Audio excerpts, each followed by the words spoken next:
ফজরে যান নাই, আল্লাহ বলেছে ফেরেশতাদেরকে, থাক লিখিস না, জোহরে আসবে।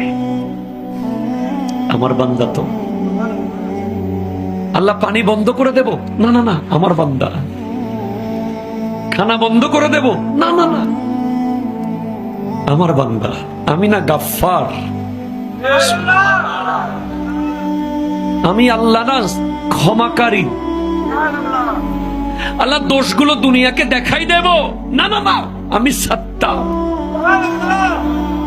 রহমতের চাদর দিয়ে ঢেকে রেখেছেন। আপনি জান নাই, আপনাকে হাইয়া আলাস সালাহ বলার পর আবার হাইয়া আলাল ফালাহ বলেছেন। হাইয়া আলাস সালাহ বললে হতো, ফালাহ কেন বলল? আরে তোর লাভের জন্য আয়। আমি আল্লাহকে তুই সিজদা করবি, লাভটা আমার হবে না, তোর হবে। আয়।